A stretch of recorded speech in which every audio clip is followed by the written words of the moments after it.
Congress party అంటే ప్రజల party అని, అందుకు నిదర్శనం మార్కెట్ కమిటీ చైర్మన్గా ముప్పా గంగారెడ్డిని నియమించడమేనంటూ కాంగ్రెస్ పార్టీ నేతలు అన్నారు.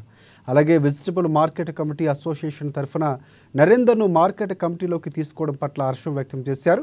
గత ప్రభుత్వాలు ఎన్ని మారినా వారికి నచ్చిన వారికి మాత్రమే ఆ పదవులు ఇచ్చుకునేవారని, ఈసారి కాంగ్రెస్ పార్టీ వచ్చినాక ప్రతి ఒక్కరికి సముచిత స్థానాన్ని కల్పించడం చాలా సంతోషంగా ఉందని తెలిపారు.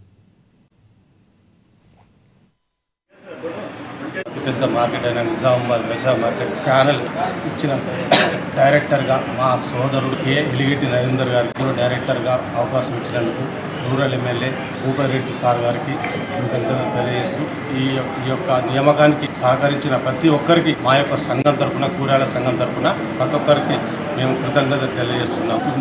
మా తరఫున ఎన్నికైన నరేందర్ గారు మా యొక్క సమస్యలు భవిష్యత్తులో ఏవి వచ్చినా కూడా శ్రద్ధగా తీసుకొని వాటిని వెంటనే పరిష్కరించగలరని కోరుకుంటున్నాను. అవకాశం ఇచ్చిన అందరికీ మరొకసారి ధన్యవాదాలు తెలియజేస్తున్నాను. వెజిటబుల్ ట్రేడర్స్ నుండి నాకు డైరెక్టర్గా అవకాశం కల్పించిన డాక్టర్ ఎమ్మెల్యే భూపారెడ్డి గారికి మరియు సుదర్శన్ రెడ్డి గారికి ప్రత్యేక ధన్యవాదాలు తెలుపుతున్నాను. కూరగాయల వ్యాపారస్తులకు సంబంధించి ఎటువంటి సమస్యలున్నా వెంటనే పరిష్కరిస్తానని మరియు ఎవరికి ఇబ్బందులు